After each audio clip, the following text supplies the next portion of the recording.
ये कहानी है दो दोस्तों की, रामलाल और श्यामलाल, दो बहुत ही घनिष्ठ मित्र, और दोनों ने जेईई मेन 2023 का एग्जाम दिया। और कोइंसिडेंस देखो, दोनों के सेम नंबर आए जेईई मेन 2023 में। इसके भी 200 नंबर आए, ये रामलाल है, और श्यामलाल के भी 200 नंबर आए। दोनों बहुत ही खुश थे, खूब पार्टी किया, एंजॉय किया, मूवी देखा, इधर उधर घूम रहे। जब रिजल्ट आया तो ये देखा गया कि रामलाल की जो रैंक लगी है वो रैंक लगी कितनी, 4500, लेकिन श्यामलाल की जो रैंक लगी वो लगी 4505। अब ये जो 5 रैंक का डिफरेंस, अब ये दोनों की मित्रता को तोड़ने वाला था। ठीक है, तो ये जो 5 रैंक का डिफरेंस आया, या आगे फ्यूचर में तुम्हारे मित्रों के साथ भी ऐसा हो सकता है, तुम्हारे दोस्तों के साथ भी ऐसा हो सकता है। ये डिफरेंस क्यों आया या ये डिफरेंस क्यों आ सकता है, इसके बारे में हम लोग इस वीडियो में बातचीत करेंगे। ठीक है, तो ये हमारा लेफ्ट साइड में जो बुक पकड़ा हुआ है ये रामलाल है, और जो चश्मा पहना हुआ ये श्यामलाल है। और दोनों के सेम नंबर आए, जैसे हमने बात किया कि दोनों के 200 नंबर आए, है ना। जेईई मेन के एग्जाम में दोनों 200 नंबर, बढ़िया नंबर लेके आए। लेकिन जो रैंक का डिफरेंस है वो डिफरेंस आ सकता है इन पॉइंट्स की वजह से, जो कि एनटीए के नए रूल के हिसाब से है। अब इसको हम लोग समझते हैं कि क्या है ये रूल। तो जो सबसे पहली चीज जो कि टाई ब्रेकर में देखी जाएगी, अगर दो कैंडिडेट के एनटीए स्कोर सेम है जेईई मेन में, तो वो है marks in maths. Suppose Ramlal के जो नंबर है वो कुछ इस तरह से है, मैथ्स में 100 नंबर, फिजिक्स में 70 और केमिस्ट्री में 30, और श्यामलाल के मैथ्स में 80, फिजिक्स में 70 और केमिस्ट्री में 50। तो यहां का विनर कौन होगा, यहां का विनर होगा, इवन दो दोनों के नंबर सेम है, दोनों के नंबर एनटीए स्कोर दोनों के 200 नंबर है, फिर भी यहां का जो विनर होगा ये मैथ्स वाला, क्योंकि इसका मैथ्स अच्छा है इसलिए इसकी रैंक अच्छी लगेगी, है ना, इसकी रैंक ऊपर लगेगी। ठीक है, तो जो सबसे पहला डिसाइडिंग फैक्टर है that is marks in maths, इसलिए मैथ्स अच्छा होना चाहिए। ये कुछ लॉजिकल नहीं लगता है, क्योंकि अब मुझे तो भाई अगर किसी को फिजिक्स पसंद है, किसी को केमिस्ट्री पसंद है, तो उसने क्या गलती कर दी, उसने क्या पाप किया। बट ठीक है, कुछ तो एक डिसाइडिंग फैक्टर, सबको एक रैंक तो दे नहीं सकते, है ना, तो इसलिए कुछ एक फैक्टर रखना पड़ेगा। तो सबसे पहले प्रायोरिटी इन लोगों ने मैथ्स को दे दिया। हो सकता है ज्यादा लॉजिकल सब्जेक्ट लगता होगा मैथ्स। ठीक है, अब ऐसा कंडीशन हो गया, दोनों के एनटीए स्कोर भी सेम और मैथ्स में भी मार्क्स सेम। अब नेक्स्ट क्या करेगा, नेक्स्ट होगा, अब नेक्स्ट देखा जाएगा फिजिक्स में मार्क्स, है ना, मार्क्स इन फिजिक्स। अब कुछ इस तरह का डिस्ट्रीब्यूशन, दोनों के मैथ्स में, सपोज मैथ्स में भी सेम नंबर आ गए, है ना। अब फिजिक्स के मार्क्स देखा जाएगा, इसमें 70 नंबर लेके आए, ये 50 नंबर। तो अब जो अगला विनर होगा, अभी भी रामलाल अगला विनर होगा, है ना। पहले मैथ्स में देखा गया, उसके बाद फिजिक्स में देखा गया, और उसके बाद केमिस्ट्री में देखेंगे, है ना। तो इस तरह का सीक्वेंस होगा, मैथ्स की top most priority, then physics, उसके बाद केमिस्ट्री।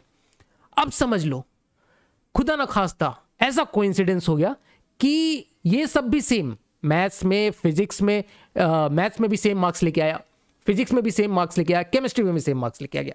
अब क्या करें, अब ये देखा जाएगा कि किसने कितने पाप किए हैं।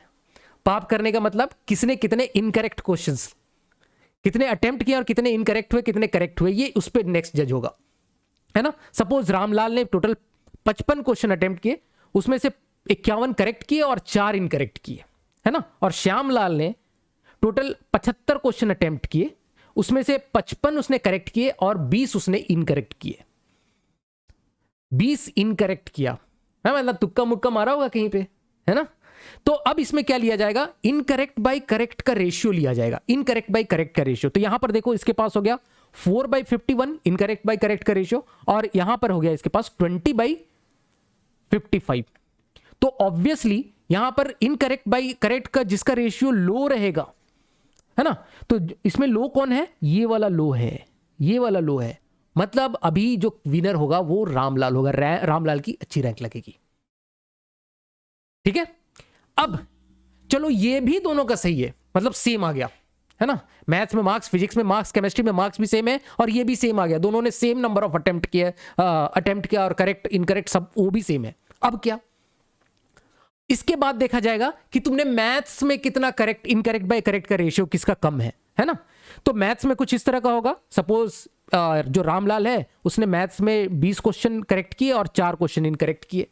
उसी तरह से श्यामलाल का देखा जाए तो ये 21 क्वेश्चन इसने करेक्ट किए मैथ्स में और 8, है ना। अब देखो total overall incorrect by correct भी सेम रह गया रेशियो। तो अब देखा जाएगा मैथ्स में इनकरेक्ट बाय करेक्ट का रेशियो क्या है, इसका 4/20 हो गया देखो इनकरेक्ट बाय करेक्ट का, और इसका हो गया 8/21। तो अभी भी लो किसका है, अभी भी लो इसका है, ये वाला लो है, 4/20 लो है ना, 4/20 लो है। तो अभी भी विनर होगा रामलाल, और रामलाल की अच्छी रैंक लगेगी, है ना। अब ये भी सेम हो गया, मतलब मैथ्स फिजिक्स केमिस्ट्री में ओवरऑल नंबर भी सेम, मैथ्स फिजिक्स केमिस्ट्री का मार्क्स भी सेम, इनकरेक्ट करेक्ट रेशियो भी सेम, मैथ्स में भी सेम। तो फिर अब चला जाएगा फिजिक्स में, देखा जाएगा यही चीज, है ना। फिजिक्स में सेम चीज, वही चीज, इनकरेक्ट बाय करेक्ट का रेशियो देखा जाएगा, और जिसका कम होगा वो विनर होगा, उसकी रैंक अच्छी लगेगी। तो इसकी रैंक, या हमने एक एग्जांपल लिया, इसकी रैंक अच्छी लग रही है रामलाल की। अब ये भी सेम, सब कुछ same, same attempt, same incorrect, same correct on in all subjects. इतना बड़ा कोइंसिडेंस हो गया। अब क्या हो जाएगा, अब जो डिसाइडिंग फैक्टर है एज, बोला जाता ना, बड़ा हुआ तो क्या हुआ, जैसे पेड़ खजूर, पंथी को छाया नहीं, फल लगे अति दूर। यहां पर वो चीज नहीं है। बड़ा हुआ है, बड़ा है, बड़े भैया हैं, तो बड़े भैया की रैंक अच्छी लगनी चाहिए। बेचारे मेहनत कर रहे हैं, है ना, लंबे टाइम से मेहनत कर रहे हैं, तो उनको थोड़ा दे देना पड़ेगा, प्रायोरिटी थोड़ा देनी पड़ेगी। एक आध 2 रैंक का डिफरेंस आ रहा है, थोड़ी प्रायोरिटी दे दो भाई, बड़े भैया को ज़्यादा दिन से तैयारी कर रहे हैं, है ना। तो रामलाल की एज है अपनी 18 साल और श्यामलाल की 16 साल। सब कुछ सेम होते हुए भी रामलाल भैया बाजी मार गए, है ना, और इनकी रैंक अच्छी लग गई।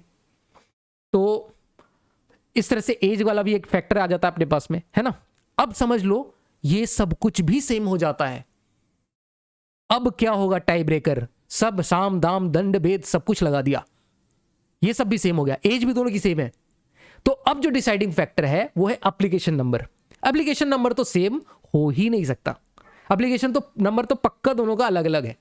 किसने फॉर्म पहले भरा, किसने फॉर्म पहले भरा, उसकी रैंक अच्छी लगेगी। खैर यहां तक पहुंचने वाली नौबत आती नहीं है, मतलब इतना ज्यादा कोइंसिडेंस होना बहुत मुश्किल है। लेकिन कभी कभी किसी नंबर पे बहुत सारे बच्चे अटक जाते हैं। 200 नंबर पे मान लो ऐसे 30 बच्चे निकल गए, तो इसमें इतना कोइंसिडेंस मैच करता करता यहां तक भी पहुंच सकता है ना, यहां तक भी पहुंच सकता है। तो जिसने फॉर्म पहले खरीदा, जो फॉर्म पहले सबमिट किया, उसकी रैंक अच्छी लगेगी। तो इस तरह से कुछ हमारा जो एनटीए की जो रैंकिंग सिस्टम है इस तरह से काम करेगी। और ये हमारे ब्रोशर में दिया हुआ है, तुम देखोगे यहाँ पर ये वाला जो मैंने निकाल के रखा है ना, इसमें सेट ऑफ रूल्स यहाँ पर दिए हुए हैं। तो इस सेट ऑफ रूल्स के हिसाब से इस तरह से रैंकिंग काम करेगी। तो चलो हम लोग मिलते हैं नेक्स्ट वीडियो में कुछ नए टॉपिक के साथ। Till then keep learning, keep growing.